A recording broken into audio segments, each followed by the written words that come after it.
All right, it's that time for the What's Right Show. Greetings, friends, and welcome to this Friday's program. The What's Right Show brought to you by Sam & Ash Injury Law, 702-820-1234. Because you deserve what's right, I want to today take a minute, and I'll do it here in a moment, get to some of the victories that the Trump administration's had this week. It's all good stuff.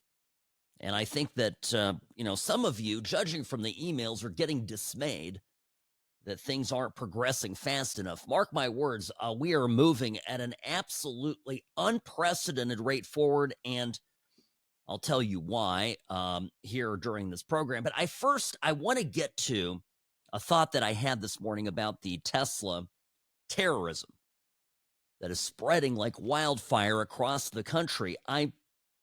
Well, first of all, I saw there's a meme going around that the leftists are putting out, and it shows, it's don't like Disney, boycott. Don't like Bud Light, boycott. Goes through a lot of things that we conservatives have, perhaps boycotted over the years. And then it says, don't like Tesla, terrorism. And I come back to, the endearing video of Kid Rock taking a case of beer and shooting it up with a high-powered rifle, and it was, provocative and meant to be funny. And of course, by the way, that video is being put out there too by other people saying, see, look at that. He's shooting up beer. He's shooting up Bud Light. And I mean, do I have to explain to them what the difference is? Because I feel like I feel like we have to be so literal with these people. It is perfectly acceptable if you decide, if you want to take your own Tesla and burn it to the ground, if you want to shoot it, if you want to crush it, if you want to blow it up, provided that it's out somewhere safe, you can do it. Have at it. But these people are going around destroying other people's property. These terrorists are going around striking fear in Tesla drivers, hearts during their commutes. They're cutting people off. Sooner or later, somebody's going to die. And that's the problem. That's the difference, right? We didn't imagine concern. We didn't go. I mean, maybe we, if you're at a ball game, somebody got a Bud Light, you're maybe going to make fun of them. But nobody went around punching people who were drinking Bud Light. It just didn't happen.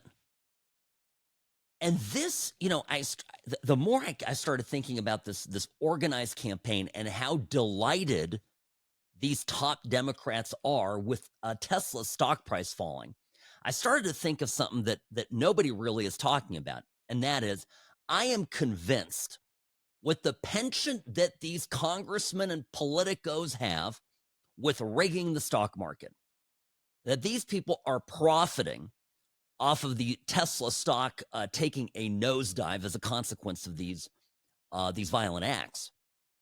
And I thought about it. I said, well, you know what? This is something that is not permissible. This is not legally permissible.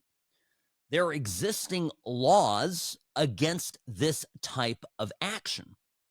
And for example, there's a rule that's like the 10B, SEC Rule 10B5, and it's under Section 10B, and it specifically prohibits here's the language: device, scheme, or artifice to defraud, engaging in any practice or act or course of business that operates as a fraud and deceit, manipulative practices in the security markets. And this is what they're doing. I guarantee you, one of the big stories, and I'm sure that Pam Bondi and the SEC are looking at this as we speak. I think that the people, this is such an organized, targeted hit, and all you have to do is put money on shorting Tesla stock. And and there you go. You can make a tremendous amount of money. I've over the years, I've told you that, it's a little more subtle, but I know, for example, when, uh, I, and I know he's come around a little bit, but if Amazon, Jeff Bezos, a big supporter of COVID shutdowns, right? Now, this is not an SEC violation, right? But this is, George Bezos and others like him, but Bezos in particular gave a tremendous amount of money to social justice causes during the summer of George. And I remember at the time going, look, this is obvious what he's doing, right? This is a guy that benefits if you and I sit at home and order everything off of Amazon. He doesn't want us going out in the stores. He's supporting Democrats and Democratic policies because for every single bodega that goes out of business in a city, for every single small mom and pop shop that shutters because it doesn't have enough business, because people are afraid of crime when they go outside, is good news for Amazon. And so I've always looked through the prism of, because a lot of conservatives out there go, well, I can't believe these guys are wealthy guys. Why are they supporting leftists? And I say, well, because the leftists are putting in policies that actually directly aid some of these people's businesses. But here, this is too close and too nearly associated with specifically looking to, artificially drive down the price of Tesla. Tesla is an enormously undervalued stock. The value of the company, in fact, is far greater than what the current stock price is. In fact, even before all this began, Tesla, I would argue, was an undervalued stock. So, so basically, look, I mean, creating this, and these are organized efforts. These are not spontaneous, citizens that are getting up and getting, pissed off. And yes, you have some of that, but you can see there was a call, and we played some of the audio from it yesterday. Actor John Cusack was on there and saying, look, that we got to do, and they literally had congressmen and women on that call arguing for Tesla to be brought down. It is a vast, organized criminal conspiracy. So when I see that Pam Bondi is intending to go after the terrorists that are intentionally trying to get people to sell, get rid of, dump, or never buy their Teslas, and going after them with terror charges and looking to get 20 years plus in prison for them, I think they need to look at this stuff too, because I guarantee you that some of the big players in this are folks that are making money on the stock market on the back end. And the fact that they're colluding among each other means you can bring it as a RICO action, right? Classic, Racketeer Influence Corruptions Organization Act, RICO. The simple, straightforward, right? Organizers have to operate as a group, formal or informal, with a common purpose. Very straightforward. And it just requires at least 2 predicate acts of racketeering within 10 years. Simple. Securities fraud is one of the first ones on the list, given as an example. So I don't think so the big picture on this and why it's important is, for years, Democrats and their paid agitators have acted with impunity. And there has been, never in my lifetime, a Republican administration that has, had the balls to go at this, with blunt force. And I think they're just about to run into the buzzsaw that is Donald Trump 2.0. Because Trump and this administration will not put up with this horse crap. They will not do it. And you're going to see prosecutions, and they're going to not just happen in D.C. and in New York. They'll happen around the country where juries and judges are far more reasonable and likely to convict. And people will go to prison. And the reason they're doing it now, and the reason they think they can operate this way and so openly and so brazenly, is because they all have gotten lazy over the many of decades doing this kind of stuff. and having it all, pass by with no consequences. So it's an interesting thing. And I'm not hearing, by the way, not hearing anybody else talk about it in these terms, but I think there's a whole host of criminal conduct. So there it is. By the way, I also want to talk about immigration again today, because you're going to see stories pop up in the news every day now of some poor guy who had a tattoo of a donkey, and the stupid ICE agent thought that it was a gang tattoo from Venezuela and shipped him over to El Salvador. And it's all a big, giant misunderstanding. There will be stories upon stories like this. And I'm not saying it doesn't happen. It may very well happen, have happened, or will happen.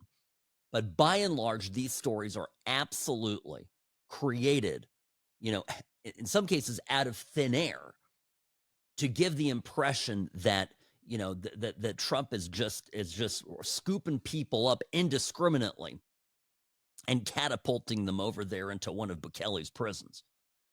Sam Mirejovsky, News Talk 840, KXNT. The What's Right show is brought to you by Sam & Ash Injury Law. In a crash, call Sam & Ash 702-820-1234, because you deserve what's right. I'm the best. Personal injury law has been the same for a long time. The best. Big egos, greed, and sleazy schemes. We've had enough. Welcome to Sam & Ash, the new standard for personal injury law, where things are done the right way, because you deserve a team that delivers real support and results. When you have both, your whole world can change. Sam & Ash Injury Law, because you deserve what's right. Hi, welcome back. Sam Mirejovsky here, Nevada's favorite recovering Californian. My email, new as of last week, sam@whatsrightshow.com.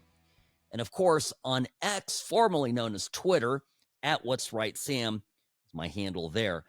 Folks, I promised to talk about good things happening this week. Victories for Team Trump. There are many. And the biggest one, I think, is occurring on the immigration front. Now, it dovetails into what I was just getting to before the break, which is you're going to see stories, and you're going to think of these stories as a headwind. You're going to think of these stories as bad news for Trump. And these stories are spreading through the mainstream media, usual suspect channels, about so-and-so, poor guy, the football player from Venezuela who was actually here escaping the Maduro regime. If he gets sent back to Venezuela, he will get, turned into cat food. And Trump, thinking that his tattoo was a gang tattoo, stupid ICE agents sent him over to to Bukele's prison in El Salvador. Okay. Now, okay, I don't know if that's true or not. I just don't believe the mainstream. I don't believe anything that they tell me, right? So I'm going to wait for more information. But let me give you an example of another story that is sort of along the same lines, of this poor, unfortunate doctoral student from India, Ranjani Srinivasan. I think that's how it doesn't matter. Whatever. This Ranjani chick is a doctoral student at Columbia University. Yes, that Columbia University. And she had her visa revoked. Her student visa got pulled. And she sat down on Tuesday with CBS's Lilia Luciano. And this piece, just pay very close attention to how this piece develops. They're trying to make her sound very sympathetic. But it begins to quickly unravel as more and more facts come out. Watch. The last 2 weeks have sort of spiraled out of control. 37-year-old Ranjani Srinivasan is originally from India. She's been in the U.S. legally as a PhD student of urban planning at Columbia University.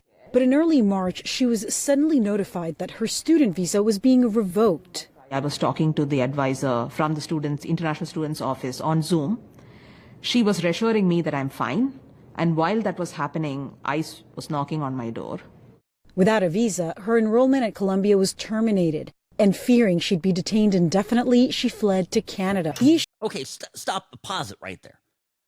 She feared that she would be detained. So she flees to Canada. And I'm watching this and I'm thinking every single left winger is watching this CBS special and is going, getting the vapors over this poor, unfortunate young woman and her plight. How dare Trump, how dare he just out of the blue revoke her student visa? I mean, what? No due process, what happened? Oh my gosh. I wonder if there's more information. The issue seems to stem from last year's pro-Palestinian protest on Columbia's campus. On April 30th, students occupied a building. That night, NYPD officers arrested hundreds on and off various university campuses, including Srinivasan. But she says she was not involved at all. You were not inside Hamilton Hall? No, I was at a department picnic with my friends and faculty. Oh, okay. She wasn't involved in any of the protests. She was just at a picnic. It was just a picnic. Then explain to me how it's possible that she was arrested by New York PD. You weren't even protesting that day? No, I was on the way back home. We saw barricades and police. I think the police charged at us. She was cited for obstructing the sidewalk and failure to disperse. Those charges were dismissed. But according to DHS sources, she did not include those citations in her visa renewal application. Wait, if I made a mistake. What? Okay, so they don't push back, by the way. Oh, I wasn't protesting that day. Were you protesting ever? They don't ask her that. Notice. But the next thing that they do is they say, oh, and she got arrested, but they dropped the charges. By the way, most of these student protesters, the charges were dropped against them. That's normal. That doesn't mean that she didn't do what she did. It just means that New York doesn't have the huevos to do anything about it. So what happens next? She goes to renew her student visa, and she lies on the application, meaning she says, no, I don't have any arrests, fails to disclose these two charges. Well, not good. I made a mistake. I would be happy to clarify that with the state. I never meant to conceal anything. Yeah, you didn't. Been in complete compliance with my visa. Okay. I would like a chance to clear my name. Go back In a to India. statement, DHS accused her of being involved in activities supporting Hamas without providing any proof. The Secretary of Homeland Security, Kristi Noem, said that you are a terrorist sympathizer. I just found it absurd. I'm not a terrorist sympathizer. For now, she's stuck in limbo and worries the crackdown will have an effect that goes far beyond free. I'm going to go on a wild guess here. Chances are this chick was knee-deep in pro-Hamas, pro-Palestinian protests. And here's the issue. She's in the country on a student visa. She lied about getting an arrest, and her visa got yanked. This is normal immigration policy. I feel like most people that are crying about these cases have never traveled anywhere in the world. If you do something as a guest of a foreign country, as an American, I know that we Americans sometimes think that we are untouchable as we travel around the world. It could not be further from the truth. But anyway, you go somewhere, you do something that they don't like, your hosts don't like. Guess what? Your ass is grass. You're out of there. It's not a revolutionary concept. And it's hilarious. You will see story after story. In fact, after we get back from the break, this is unbelievable. That, Great Britain actually beefed up its travel advisory for the U.S., and the libs are making a big deal of this like it's somehow a mark of shame. They are now warning that anyone found breaking the U.S. entry rules can face arrest or detention. How novel is that? Isn't that something big? So why is this good news for Trump? I'll tell you.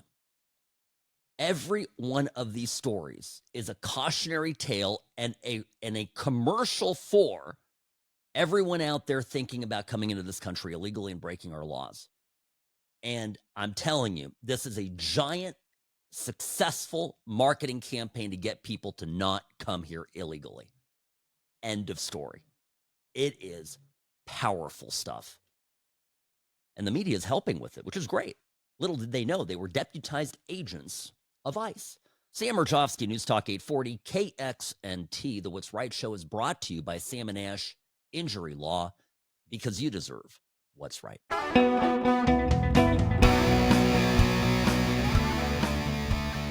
Greetings, friends, and welcome to the What's Right show, brought to you by Sam & Ash Injury Law, your only place for common sense conservatism, Monday through Friday, 1 to 3 p.m., here on News Talk 840 KXNT. So, by the way, there's a video, I don't have it here, not a lot of good audio in it, but there's a great video making the rounds of a young man. And I'll use the terminology of the left. Robbie, to describe him accurately, you'd say a person of color, okay? He happens to be on the subway. I think it's in New York City, all right? The guy's on the subway, and he's, wait for it, wearing a red MAGA hat. Now, some young chick starts berating him, and you predictably, right? And starts calling him a racist. You're a racist. Have you seen this? Robbie, have you seen this clip? The racist, and the kind of and he's there with a buddy of his, and somebody else is filming it from half a car down. And finally, the doors open, they get to the station, the guy's like, I'm getting at her. And then she starts to physically go after him and trying to take his hat. I don't know why all the libs want, they hate the red MAGA hats, but they're always trying to steal one. Well, but, buy your own. That's what I'm going to say. Anyway, tries to take his hat. She goes chasing after him. Now, I don't want to judge her physique too harshly, but I would describe it, if there's one word, unathletic. She goes to lunge for him and his hat and just face plants right there, like karmic, epic, just plop down, right there on the platform. And everybody, you can hear some laughter in the background, and the guy runs away and unscathed, at least from that encounter. So, that right there, the reason it's funny to me is that's the futility of what the left is doing right now. If you sum it all up, the reason they're going around, and it's not just shooting at Teslas, blowing up Teslas, torching Teslas. They're now so bad. Teslas have at least 6 cameras. Some of them have 9. Recording while the car's parked. So, of course, it's all on tape. And people are now, there's a guy that actually, I can't even say this. He reaches into his pants on the backside and proceeds to deposit something into his hand, something brown, and then smear it on the Tesla with his hands. And it's so gross. It's so terrible. They lost the election. They were convinced they were going to win by 10%. The media lied to them. They had them believing that Joe Biden was sharp as a tack. They had them believing that Kamala Harris was one of the most transformational candidates that this country has ever seen, that she was brilliant. They had them convinced that even though, of course, everybody knew the prices were terrible, that the economy was going great. They had them convinced that Trump is the great orange Satan. And for all of these reasons, right, it's just like in 2016 when people had a meltdown over Hillary Clinton winning. People could not come to terms with it. And it wasn't just that Trump eked out a victory. It was a resounding defeat of the Democrats at the polls. And the left is not recovering from this at all. The immigration subject, and by the way, a lot of people are protesting Musk for two reasons, and they're going after Tesla, or this is the stated reason why people are mad at Elon Musk and mad at Tesla is one, Doge, cutting USAID, taking away, and cutting Medicare benefits and Social Security on all that stuff. And the second thing is they are saying that, the immigration policy of this administration is just beyond the pale. The problem is people voted for Trump for this immigration policy. People rejected the open borders under Joe and Kamala. People just didn't want it.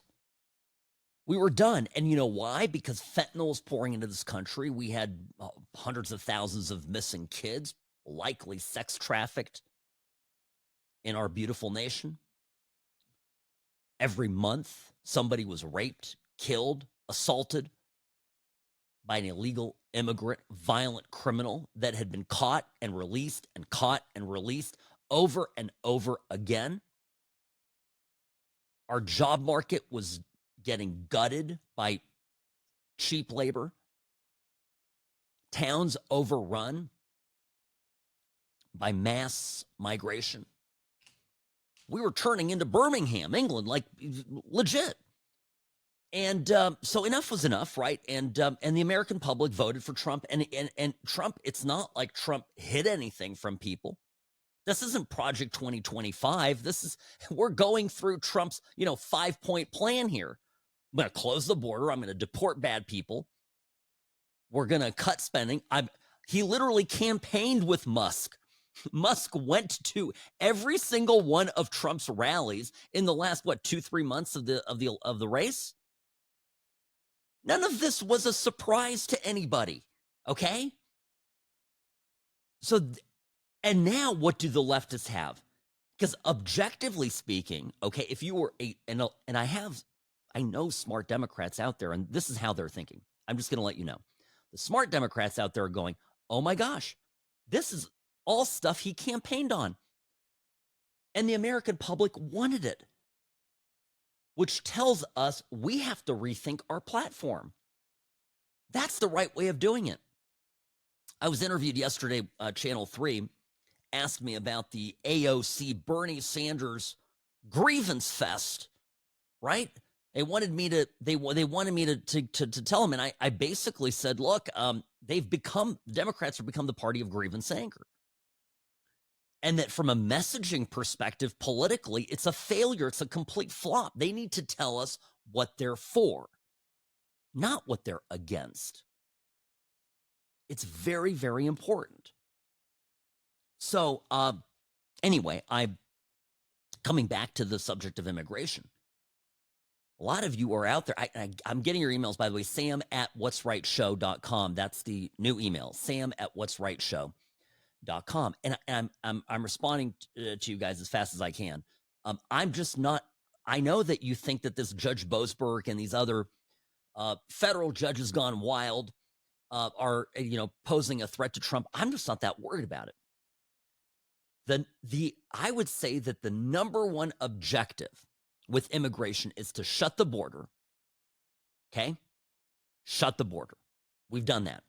It is as secure as it's been maybe, ever in the last 50 years. Second, okay? Get all of the worst people out, right? The people, the Lake and Riley killers, get them out, right? That's two. And third, and this one is happening in real time, put out the "you're not welcome" sign. It's like no vacancy, right? Let them know that if you try to get into this country illegally, you're gonna hit the buzzsaw of reality. Now, I submit to you as an example of this this piece written for BBC.com by Yogita Limaye. She's the South Asia and Afghanistan correspondent. Now, why does this have anything to do with the U.S.? Well, don't worry. I'm going to tell you. It is this left-wing classic sob story piece about a man named Gurpreet Singh. What's up with the Indians today? I feel like I'm picking on Indians. Gurpreet Singh, this is how the story starts. Gurpreet Singh was handcuffed, his legs shackled, and a chain tied around his waist.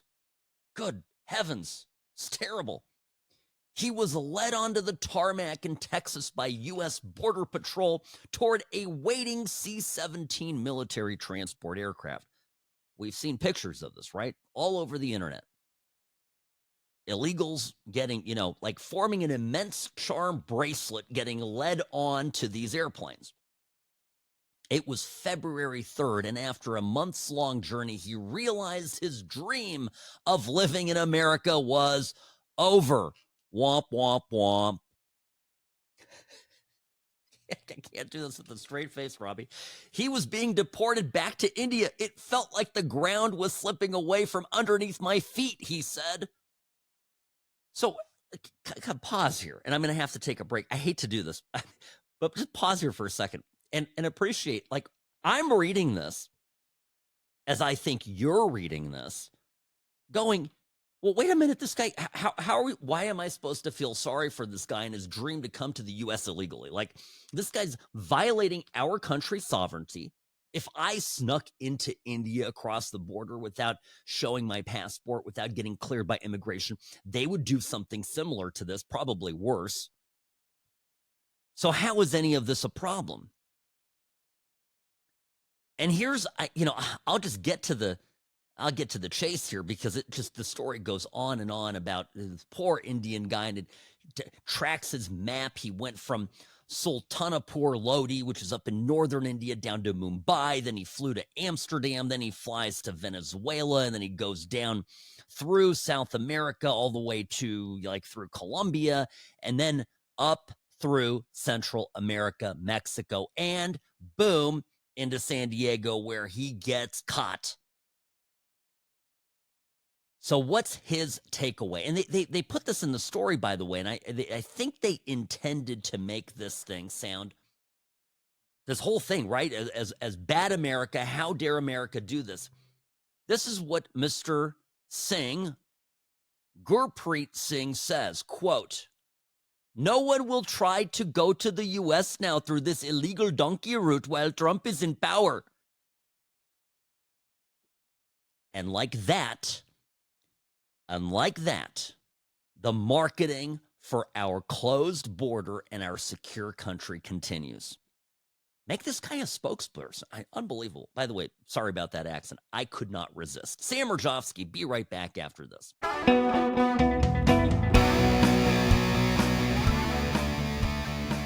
Well, friends, welcome back. Sam Mirejovsky here behind the What's Right microphone. So I'm talking to Robbie here during the break. And Robbie made a very good point. I'm going to share this with you. That, in fact, Robbie feels bad for some of these illegals. Like this Gurpreet Singh guy who got on a plane in August of 24 and flies from India through Europe over to South America and then began a multi-month arduous journey, which is how it's described here in this BBC.com puff piece on Mr. Singh. Mr. Singh, of course, was apprehended once he got into the U.S. by Tom Homan's Gestapo, rounded up, put on a C-17 transport plane, and adios. So Robbie's point here is, he does feel sorry for him, because you know what? When you read the article, and you don't even have to, get into all the details, you realize people made this plan. It took them months and months and months to save the money, sell whatever assets they have, make a plan to come to the U.S., to do it illegally, to cross the border. And the reason they did it is because Joe Biden and Kamala Harris said they could. Every one of these NGOs that was getting hundreds of millions of dollars cumulatively of our taxpayer funds, that was gutting FEMA's disaster readiness, participated in aided and abetted a giant human smuggling operation that allowed these folks to get into the country. And it's sent the opposite message of what I think is one of the biggest bits of progress that Trump has made over the last couple of weeks, where there really is a do not come sign hanging up, which is going to deter people from engaging in illegal immigration. The reason it started in the first place is because we, as a country, under Joe Biden and under Kamala Harris, told these people they should come. And as soon as Biden did that, remember what happened at the border? People began flooding in. This no-nonsense Tom Homan, who I think is just absolutely doing incredibly, I don't know about you, I could watch Tom Homan videos on repeat. This guy's hilarious. And he's a no-nonsense guy. He's been on the front lines. By the way, morale at ICE and at DHS and Border Patrol is up big time.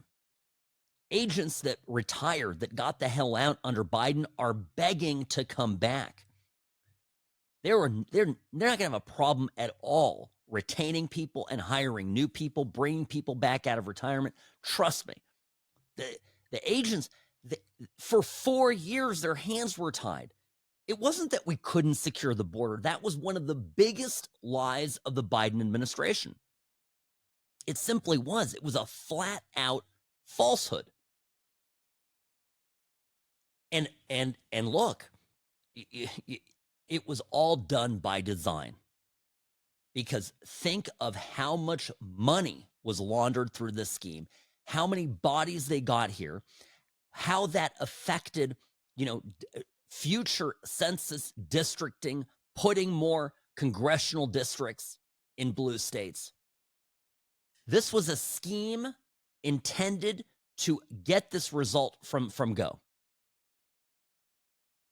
And it was one of the greatest lies, and Biden told a lot of lies during his time in office, some, I think, unknowingly given his mental state, but one of the greatest lies told during the campaign, parroted by every single person carrying water for the Democrats, was that this was somehow congressional inaction that created the border crisis.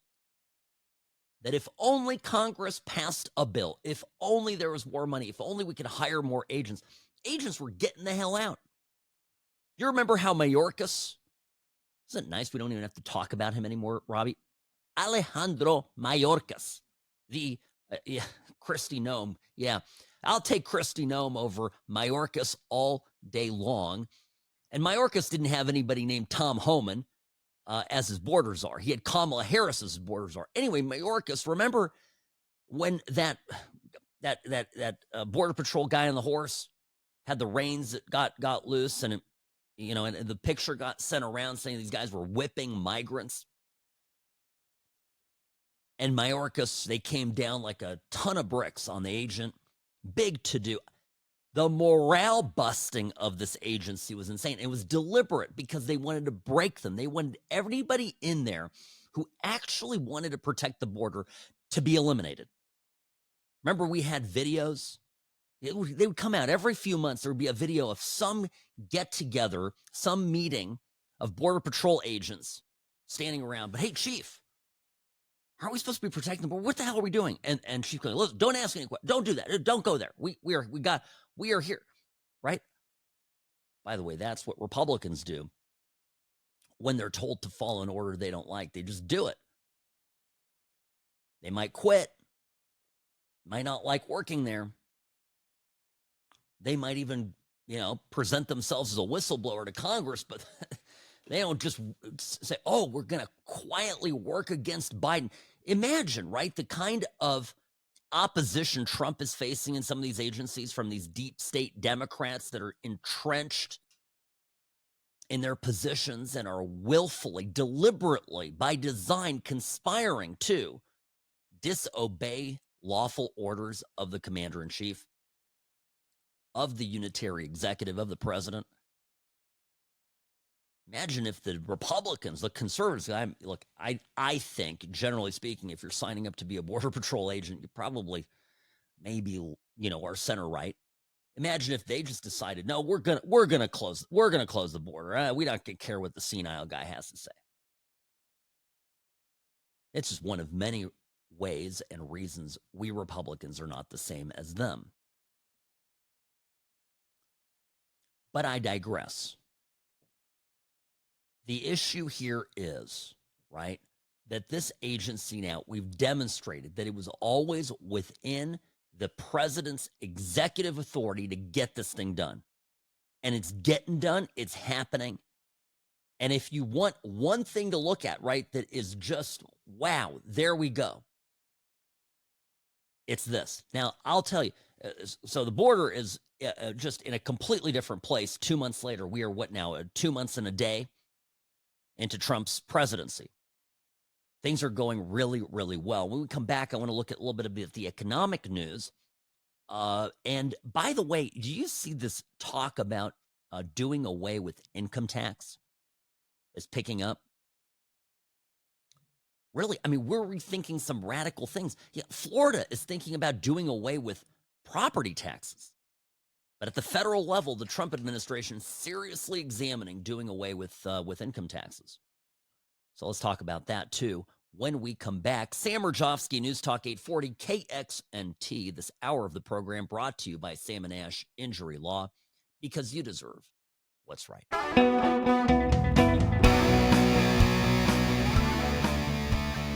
Greetings, friends, and welcome to the What's Right Show, your place for common sense conservatism, Monday through Friday, 1 to 3 p.m., here on News Talk 840 KXNT. All right. Let me get my email out there real fast here. For those of you who do not know yet, I have a new email as of last week, sam@whatsrightshow.com. whatsrightshow.com. That's right, sam@whatsrightshow.com. And of course, on Twitter, now known as X, Elon Musk's platform. That's the one that I support and I am on quite often, @whatsrightsam. There we go. And by the way, it's fun because I a number of you out there reach out to me there. You don't email me, you DM me, and I try to look at those messages as well and respond when I can. So thank you for reaching out to me there, following me. I appreciate it so much. Now, first off, I have a question for you, and be honest. Okay, it's that time of year next month, the dreaded April. Some people look forward to April. Better weather, taxes. Just kidding. I don't know about the taxes part. A lot of people, by the way, you get money back. You get a refund on your taxes. So you do your taxes. Maybe you do your taxes early so you can get that refund right away. When you're a business owner, you're doing April is a dreaded month because you're doing your taxes and you're discovering just how much the government is going to rape you. So imagine, this is a question, imagine that you don't have an income tax.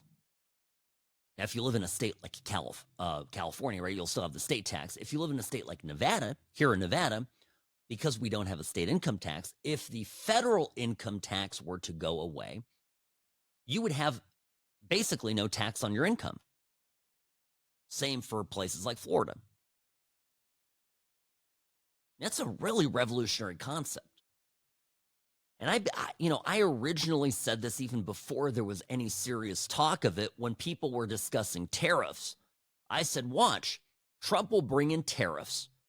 He'll get revenue from tariffs, and he'll look to offset money that is paid by income tax and either dramatically lower taxes or maybe eliminate them altogether.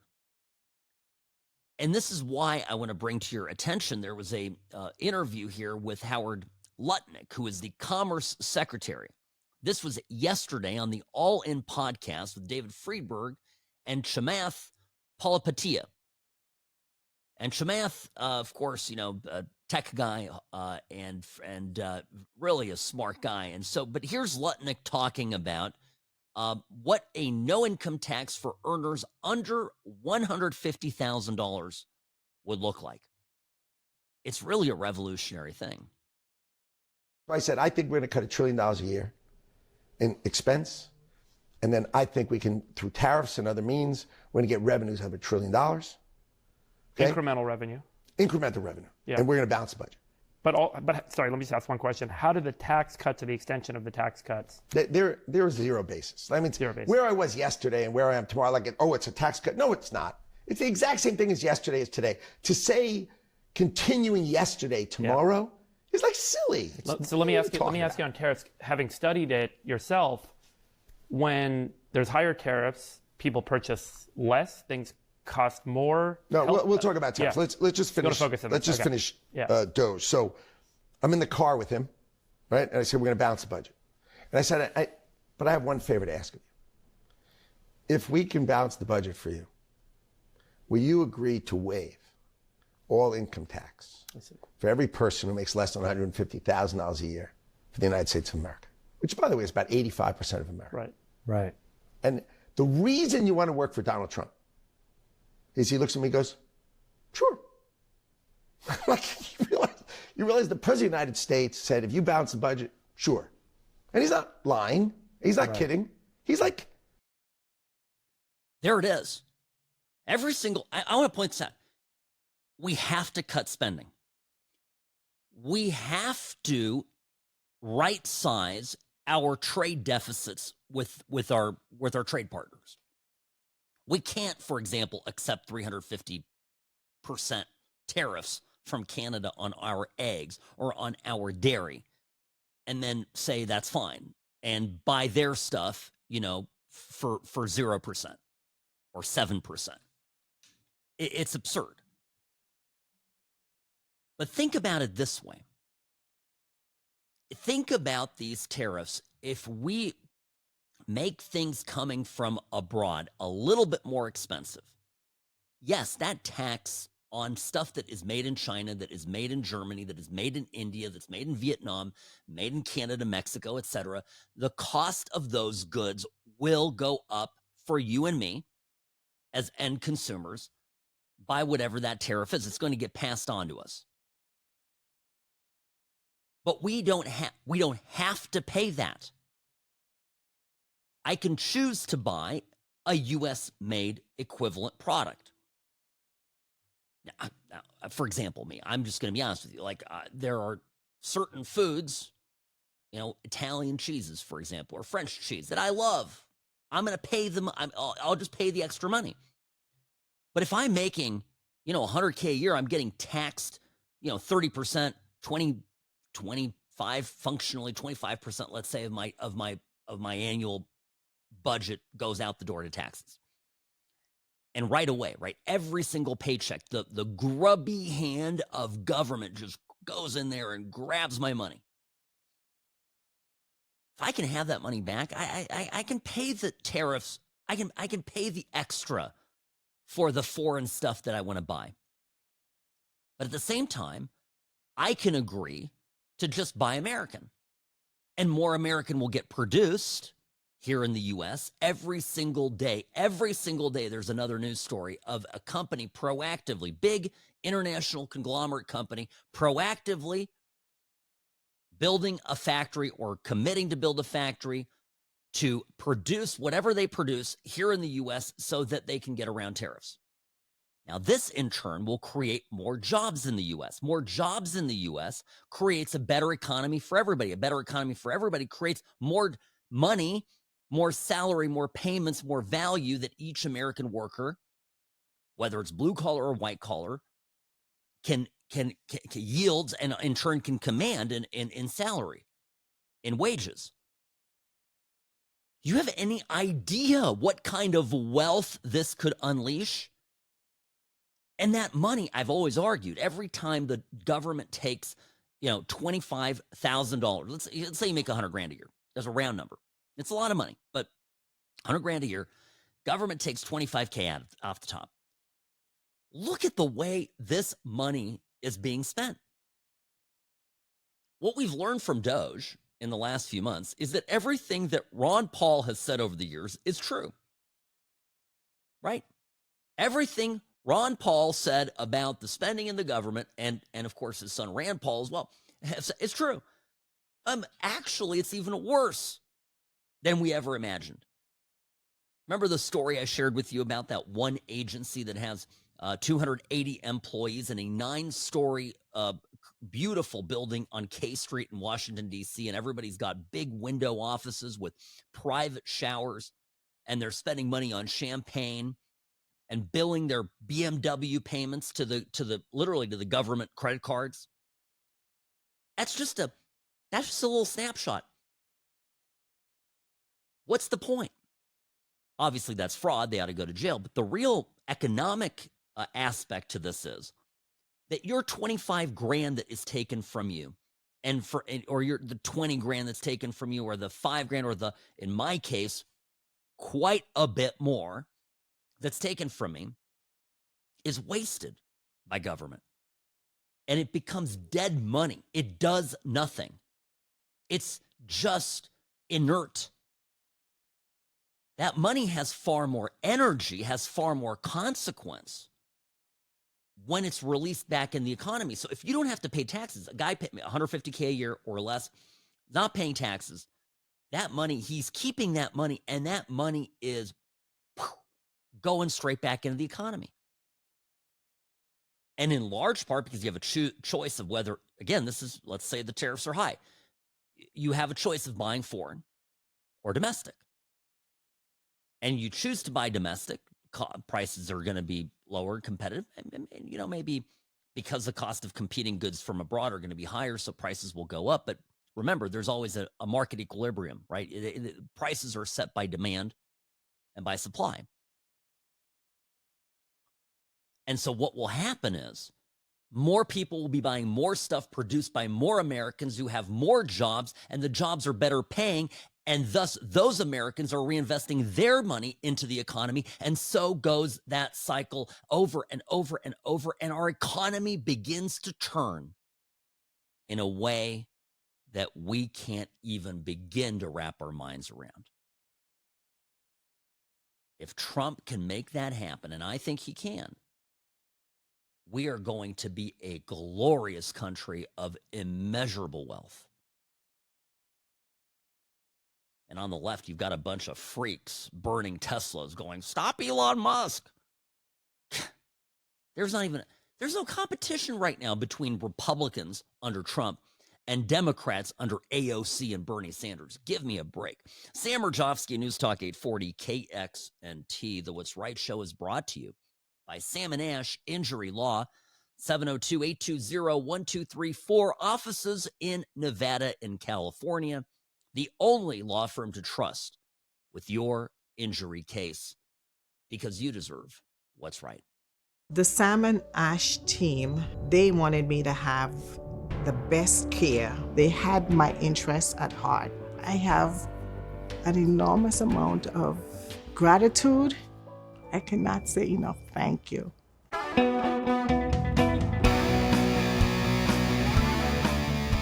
Hi, folks. Sam Mirejovsky here, Nevada's favorite recovering Californian. Yes, it's Friday. It's moments away here from the weekend. I am not mad about it. Ready for a little bit of sun. I think those of you in Las Vegas, we're in for a treat. Nice, warm weather, a true beginning to spring.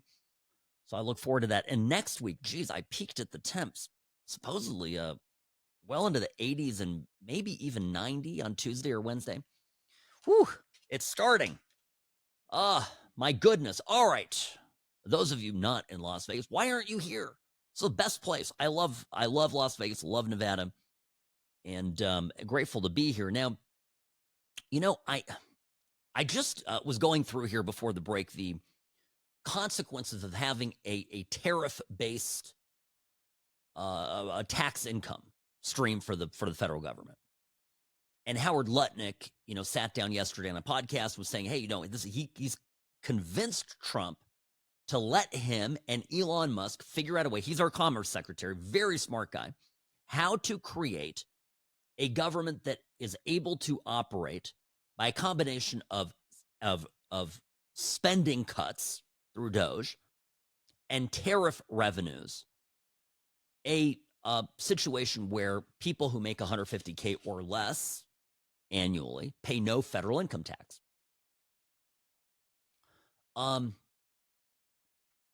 It's brilliant, right? And I explained all the ways, and just in short, if you're just joining us, right, you are essentially releasing money that was previously inert. Because I'm of the opinion that if you give money to the government never invests money in a good way. They waste money. And by and large, except for when it comes to defense, right? Except when it comes to national security and protection of the border, et cetera, really most of the money that government spends is not good, right? And I even mean that when it comes to entitlements. Unfortunately, I hate to tell you this, folks, but it's, you know, it's just it's a loss. It's an economic loss. But you give that money back to the people. They spend it in an economy that is incentivized to produce goods in the U.S. Those workers have more jobs. Those workers have more money. Those workers, you know, earn more money, are not taxed on that money, spend that money into the economy. This rinses and repeats and goes over and turns over until the economy is really cranking at a fast clip. We Republicans are talking about wealth creation, and we're talking about wealth creation for all Americans. The greatest misnomer out there is that for some odd reason, and the left wants to do this, is, oh, it's the party of the oligarchy. Oh, it's the party of the billionaires. Oh, they're going to cut your Social Security so they can give billionaires tax cuts. And all of this is just fundamentally retarded. Like, it's not even real. It's not what anybody is saying or doing inside Team Trump, okay? It's all lies. It's propaganda. It's vile. It actually makes me upset. And I got really upset on Tuesday when that sniveling loser from New York, Chuck Schumer, this little bitch, goes on The View and says this race baiting, class baiting, envy baiting, right? Because all the Democrats have right now is to stir up socioeconomic hatred among Americans because they're communists, okay? Listen to what Chuck Schumer says and contrast this with the language that you heard Howard Lutnick say, how he's going to bat for literally Americans making up to $150,000, so $150K or less, paying no federal income tax. And here's Chuck Schumer. Republican Party is a different kettle of fish than it used to be, and that's why we're fighting them so hard. They are controlled by a small group of wealthy, greedy people. And you know what their attitude is? I made my money all by myself. How dare your government take my money from me? I don't want to pay taxes. Or, I built my company with my bare hands. How dare your government tell me how I should treat my customers, the land and water that I own, or my Even employees. The View is like, shut up, hate Chuck. Government. Turning on the Government's music. a barrier to people. A barrier to stop them from doing things. They want to destroy it. We are not letting them do it, and we're united. Okay, good. What the hell was that? This is demented. Now, why is he, by the way, you always have to explain the context. Chuck Schumer's fighting for his political life right now. He's old. He's basically well past his expiration point. He's just like Pelosi. He's a complete has-been. He's hanging on there. He's marginally less senile than, than Joe Biden, Mitch McConnell, okay? But he's got the Soros money. I talked about this yesterday. Big news that Soros funded PAC is putting millions behind an effort at Schumer's ouster. But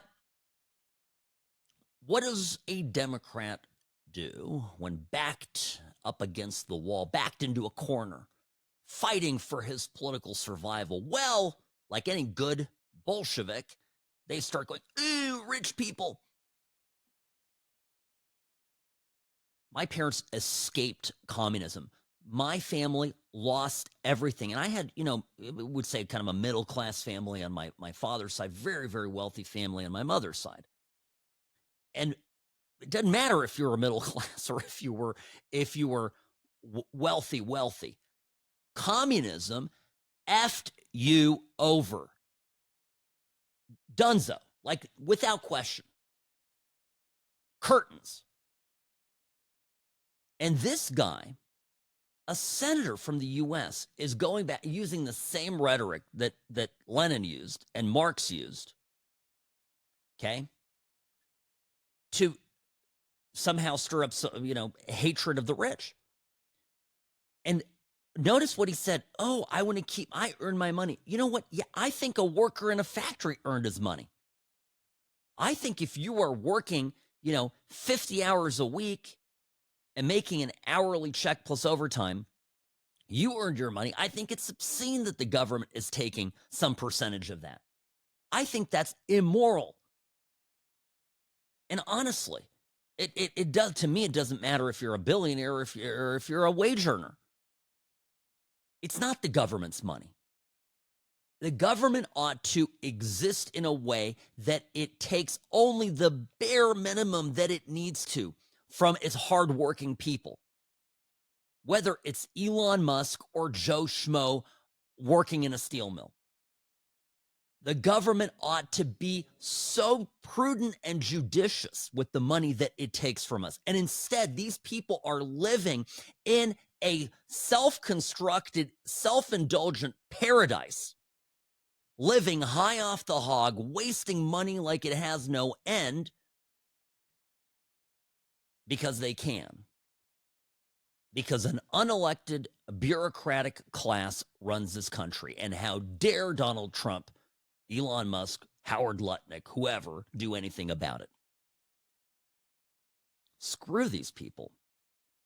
Sam Mirejovsky, News Talk 840, KXNT. The What's Right Show will be back in a moment.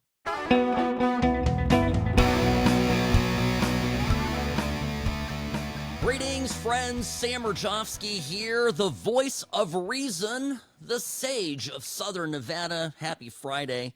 My email, sam@whatsrightshow.com. And, of course, on X, formerly known as Twitter, @whatsrightsam. Follow me there for up-to-the-minute reactions of news stories. Even on the weekend, I do post stuff and occasionally some videos, so do follow us there. You get show content, everything, and it's free. It's wonderful. This hour of the program brought to you by Sam & Ash Injury Law.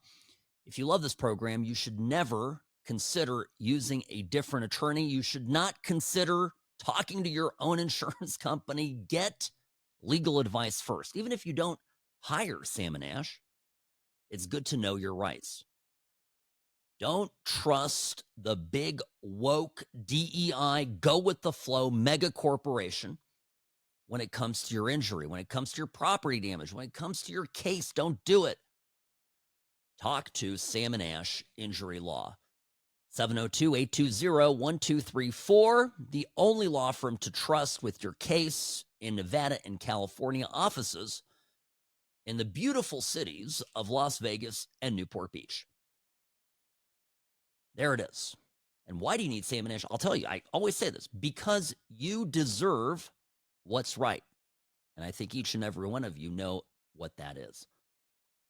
Now, I'll tell you, this business of the Democrats flailing, and yesterday, I don't know if you're just joining us, the AOC and Bernie Sanders came out here to hold their Stop the Oligarchy tour. That's what the Democrats have. All they've got is, oh, we're against this. We don't like Elon Musk. We don't like Trump. We don't like the oligarchy. No. And they can't tell us what they're for. And Politico just did a piece here. Robbie sent it to me. Perusing it during the break. Lakshya Jain, writing for Politico. The piece is titled, "We Dug into the Polls. Democrats in Congress Should Be Very Afraid." They were listening to the program yesterday, Robbie. Wasn't I just saying how the midterms, I think some Democrats think that the only way to get at Trump is to set him up to disobey the courts. Trump, all these, very illegal orders that these crazy judges in D.C. and other circuits, the liberal judges are allowing against Trump and against the administration. And then they're going to hope they're going to win in 2026, seize control of the House of Representatives, maybe make some inroads in the Senate, and proceed with impeachment and impeach the big orange bad man once and for all. Well, says Politico, not so fast, mother effers. Quote, as Senate Majority Leader Chuck Schumer knows better than anybody, the Democrat base is pissed off and not just a little. It then goes into talking about the roiling anger that is building inside the party. I agree, there's anger. It's just disjointed and negative. There is a historic discontent with the base, okay? The net approval ratings among Democrats or Republicans of their party in Congress, it's going up for Republicans. It is going exactly the opposite direction for Democrats. Just 40% of Democrats approve of the job performance of congressional Democrats, compared to 49% who disapprove. That is in the tank, underwater by 9 points. Now, I don't have to let me tell you the key issue here is that the Democrats don't stand for anything, and they lied to their own members.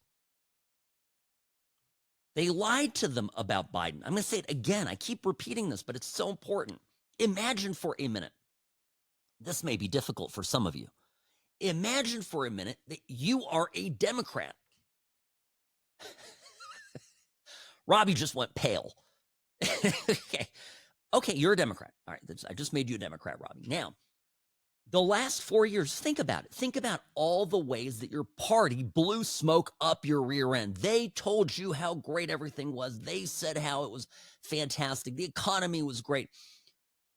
Most importantly, they told you that all these things about Biden that just fundamentally aren't true, and we now know they're not true because Democrats are coming out and saying, yeah, he wasn't all there.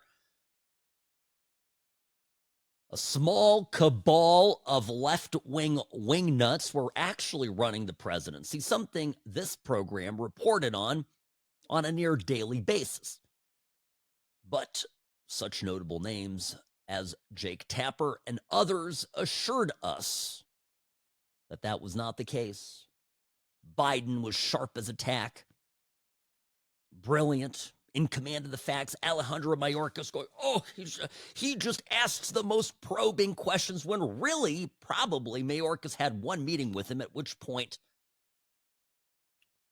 Biden's Metamucil-stained lips were probably not even moving, sitting there like a, mummified vegetable. Okay. So imagine you're a Democrat, and everything you had polls. You had Ann Seltzer in Iowa tell you that Kamala Harris was up by, what was that, 18 points? Robbie, it doesn't matter. Don't look it up. It doesn't matter. Ann Seltzer, they were on crack, all of them. They were passing around Hunter Biden's little pipe. They were like somewhere completely else. And it's important to say that all of these people now they're lost, they're confused, they're waking up out of a stupor, realizing that their party's full of crap. They're disappointed, they're mad at Biden. I've got this in my stack of stuff here somewhere. Biden showed up at a meeting with the DNC recently and was like, well, Biden, of course, Dr. Jill was with him, carrying his, limp ass, into the room and going, oh, we'd like to help with fundraising. And people who are speaking off the record, present for the meeting, but it's going to be pretty easy to figure out who they were. High-ranking members of the DNC going, what the hell are these people doing here? You guys completely screwed us over. Thank you, Jill. You should have stepped down. You should have been planning in 2022, 2 years before the presidential election, before the primaries kicked off, should have been figuring out how to hand off the baton to a qualified Democrat who could run. So I bring all of this up, right, to explain that the Democrats are toast and they're dismayed. But what Politico isn't picking up Because they're just saying it's like, oh, they're so disappointed with their party. That's true.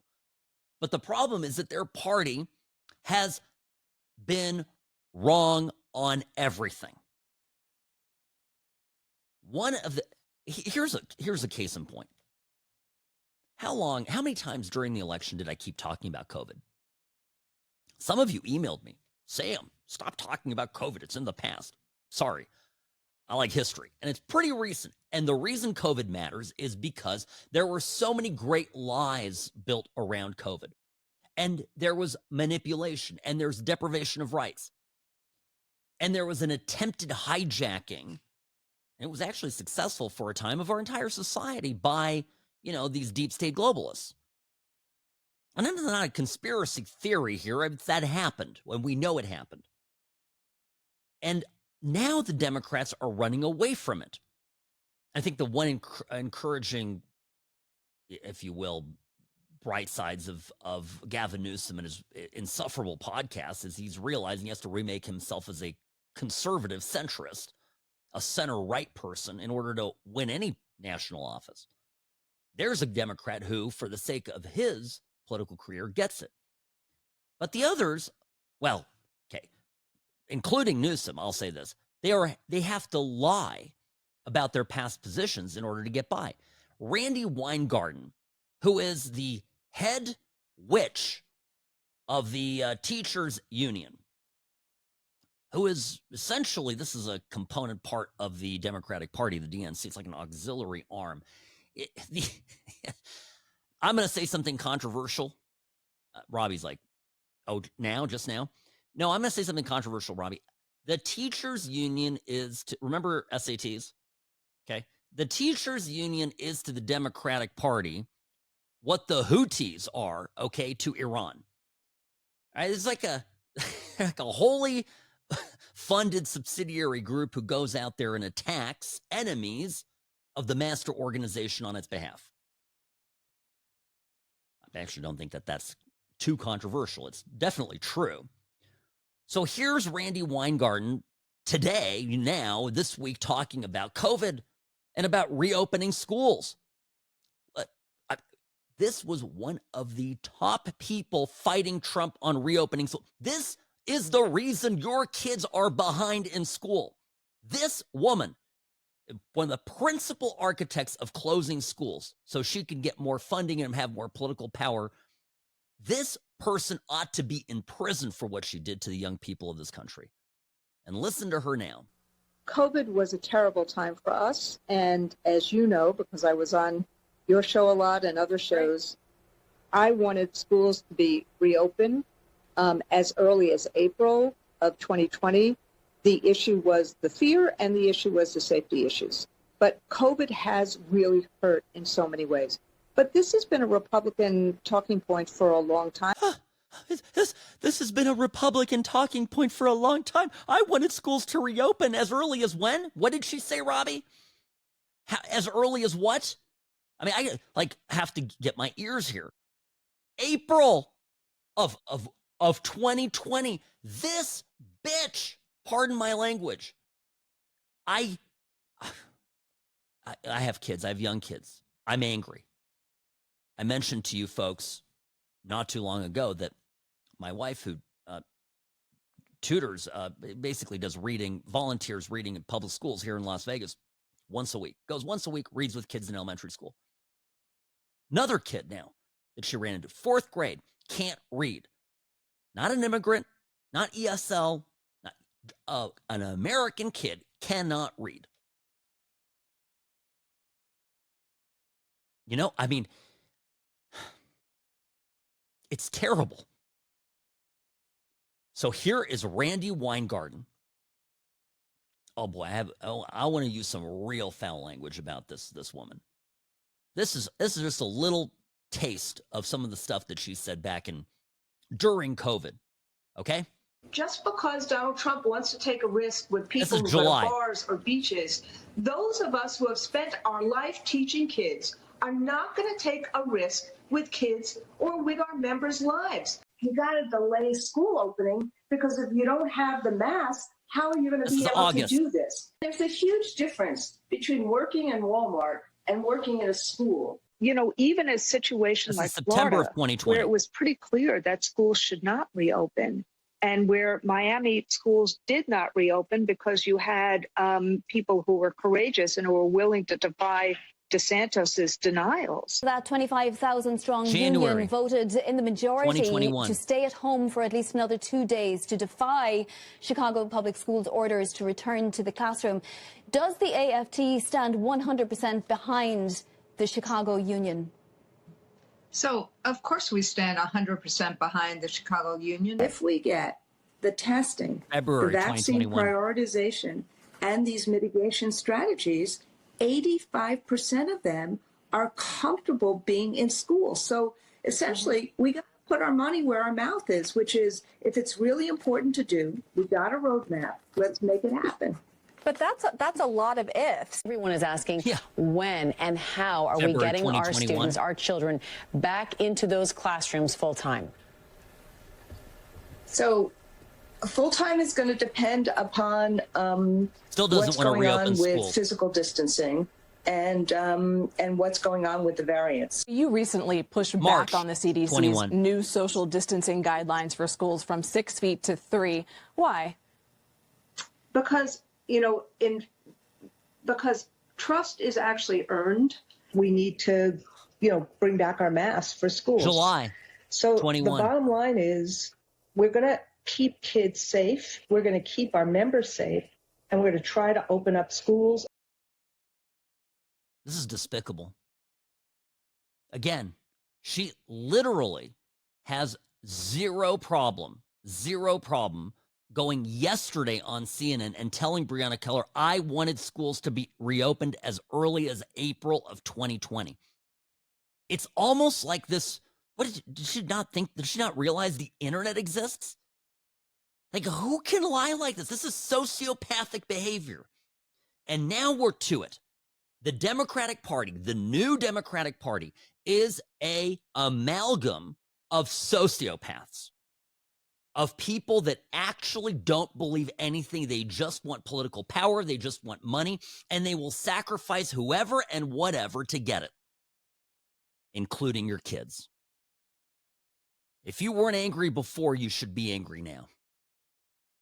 It's absolutely despicable. Sam Mirejovsky, I've got to take a break. We went long.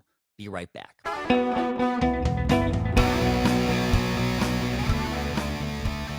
Hi, welcome back. Sam Mirejovsky. That was a long segment, maybe the longest in What's Right show history, Robbie. Could be. Certainly since we've been here on this new KXNT clock. But anyway, I had to get all of those thoughts out about Randy Weingarten, about the Democrats, to understand what's going on. They are going to engage in denials about what their position is. Plain and simple. And we can't let them do that.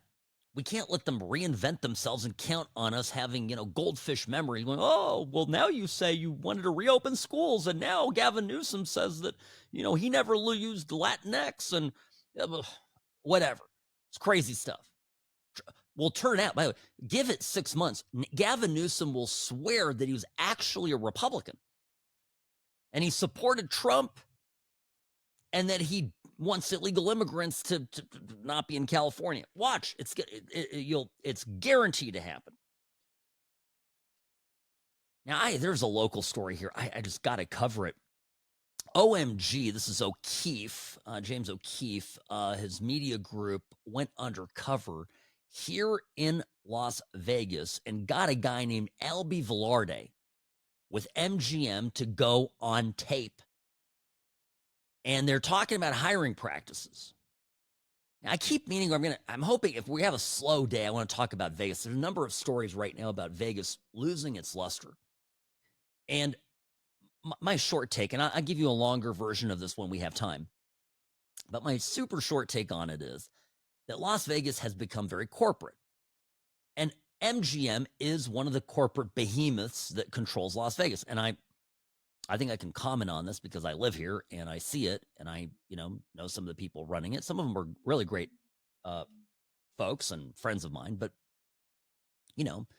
I think it's a big soulless company, and you walk into the properties and it feels that way. Okay. So this guy gets caught on tape. He is a director of marketing at Bally's City Casino. Okay. So apparently not MGM. All right. He's not worked at MGM since 2024, but he's talking about MGM's practices. All right. And here's how the conversation unfolds. Pay close attention to the DEI section. So if you had an African-American guy and that white guy who you did hire both together for that role, say they're equal on all merits. I'd probably hire the African-American. Yeah. You just have to be very careful, right? If our guests cannot connect with our employees, and if they're all white, it just doesn't resonate the same way. So in that situation, you would be weeding out by race, essentially.